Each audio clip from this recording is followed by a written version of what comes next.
Hi everyone, it's Jacquelynn here and I'm going to show you today how to make your very own worm bin. Okay, so materials list.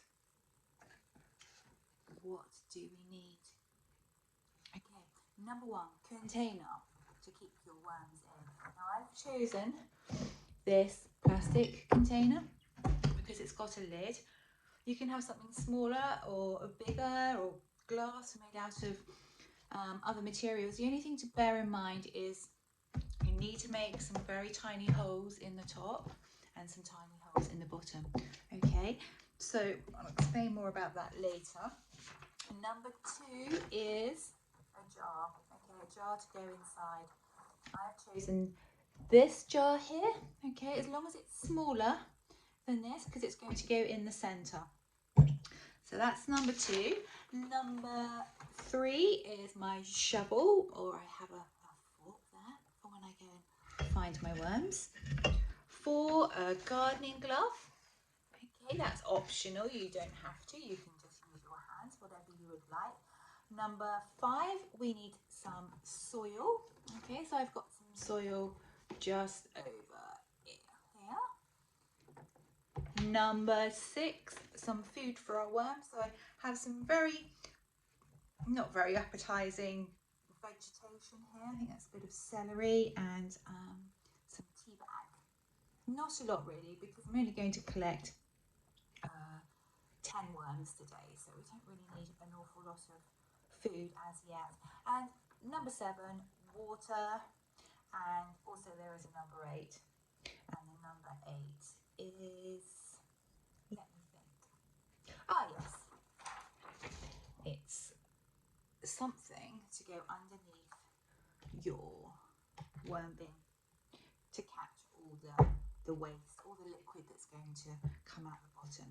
Okay, so something like this. So that's our materials list, and we're going to start now. Step 1, getting our worm bin ready. Okay, so I'd like you to ask your grown-up to make lots of small holes in the top, in the lid, or whatever it is that you're using. Just tiny little holes using a knife or scissors. This is really important because our worms need to breathe. Okay, so these are going to be the air holes, so they're going to be small enough for the air to be able to get through.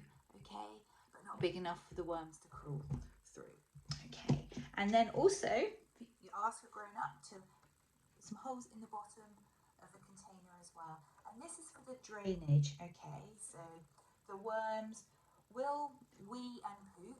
Okay, and we want the wee to drain out of the container, so we keep the container nice and clean, and we want it to be a nice healthy habitat for our worms and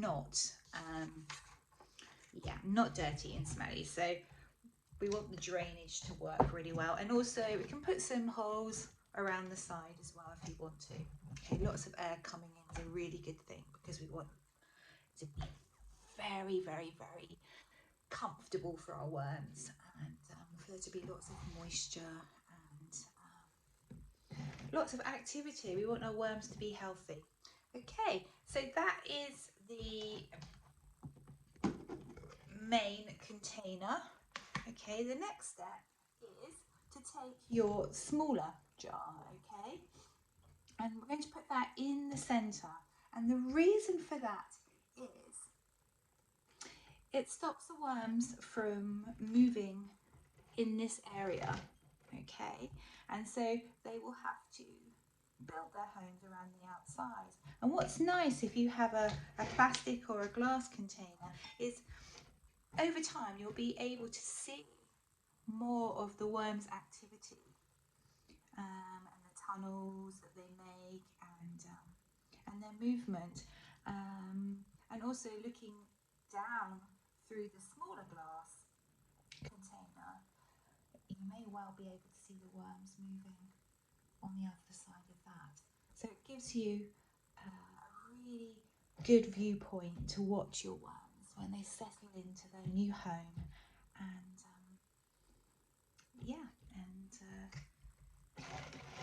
start living their worm life. Okay, so let's get the soil in. Let's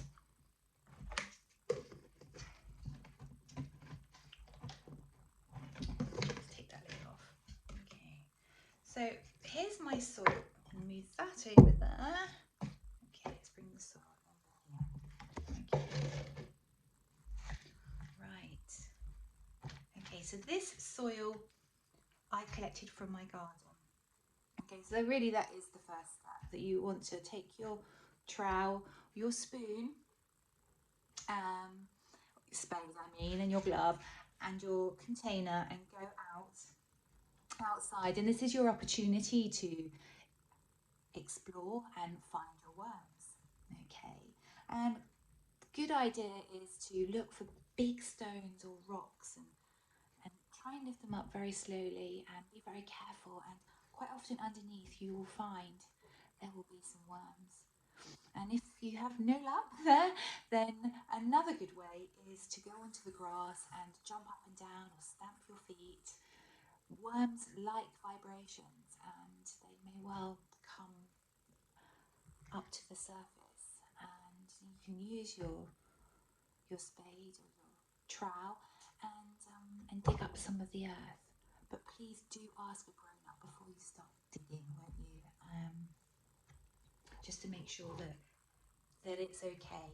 And that's what I did. So I went out into my garden and I lifted up a few. I think that's a centipede there. Can you see the centipede? Sure you can see. Yeah, he's got in here. Yes, so what was I saying? Yes, I went out into my garden and turned over a few stones, and I think I have about 8 to 10 worms in here. So when you take your worms, can you make sure that you take some soil with where you find them, take the soil and put it in your pot too, because when you put your worm into their new home with the soil from where you've taken them, it will help them settle in a bit more, because it will have its smell and just feel more comfortable and will settle in much quicker. Okay, so we have our worms, and now it's time to start putting some of the soil into the worm bin. Okay, so there's a worm going in. Another one and another one. Over you go. Right, I'm just going to put a bit of soil in first before I put my jar in, because I want the jar to really come up to the top there, that's probably about right. So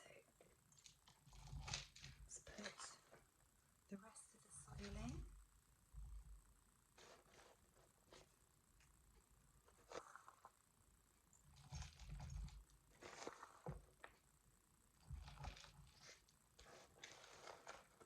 So remember, your worms are very sensitive. Okay. They breathe through their skins. So we want the soil to be nice and moist. They can slide along really easily. Just remember when you're handling them as well, they really are very soft. A bit like the inside of your mouth. So it'll be very easy to squash them. So nice and carefully. Okay. And then putting that bit of soil from where you found them in there with them will make it feel very familiar. Nice familiar environment. And hopefully they'll settle in really quickly.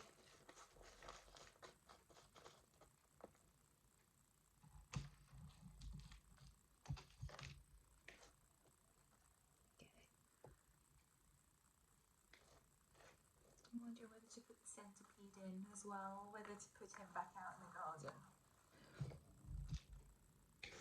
Let's pop him in.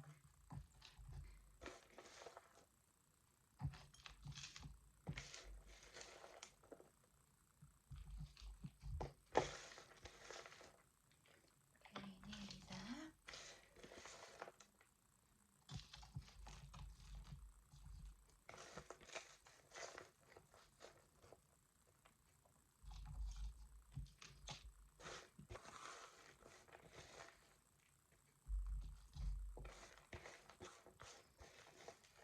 So an interesting fact that I found out about worms is that they don't have lungs like humans. They breathe through their skin, but they have many hearts.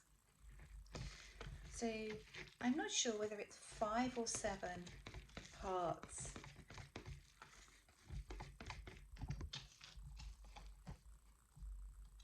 And I'm not sure why they have so many hearts, but that's a lot of love, isn't it?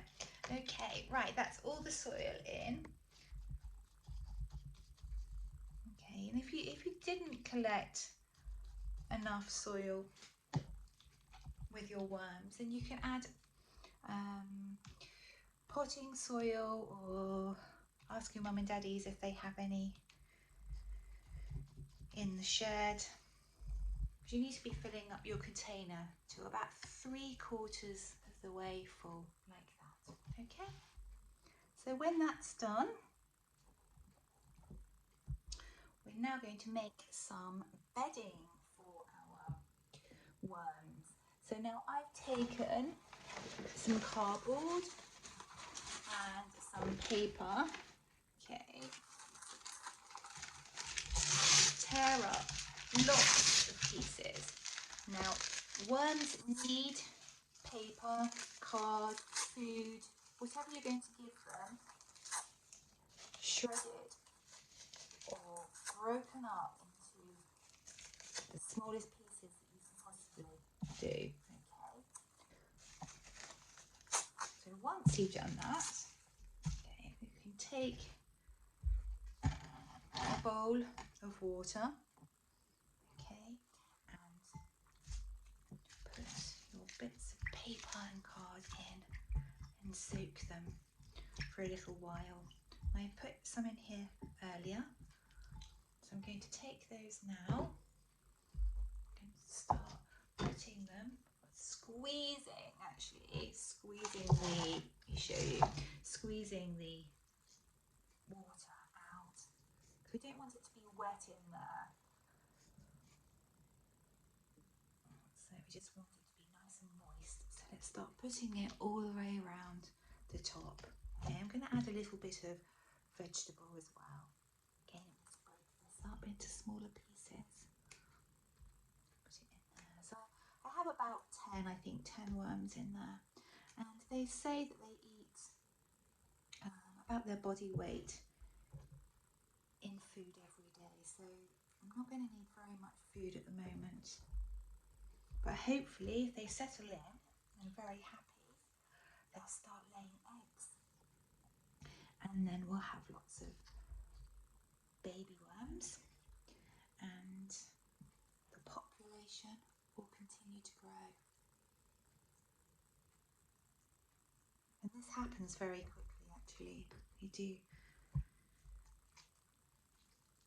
lay eggs and procreate at quite a fast speed.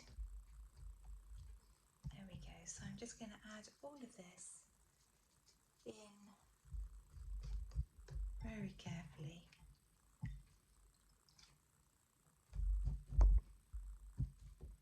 Then add some of the tea bag. And if you use a tea bag, break it open. The worms love tea bags and coffee ground.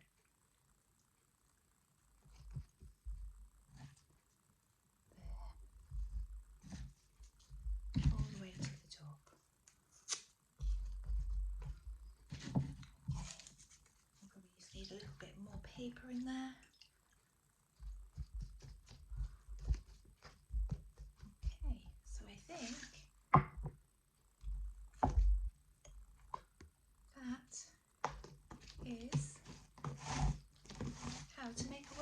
So enjoy your worm bin. Please make sure, this is important actually, I nearly forgot to tell you this, because worms don't like the light, try and leave it in a dark place, put some newspaper over the top or cover it in something dark, and then what will happen is you'll find that the worms will start moving around the outside. When you take it off to feed them, you'll be able to see the tunnels that they're making all the way around the outside. Okay? Well, have fun watching their activity, and I hope you enjoyed making your worm bin. I look forward to hearing all about it. Okay, bye for now.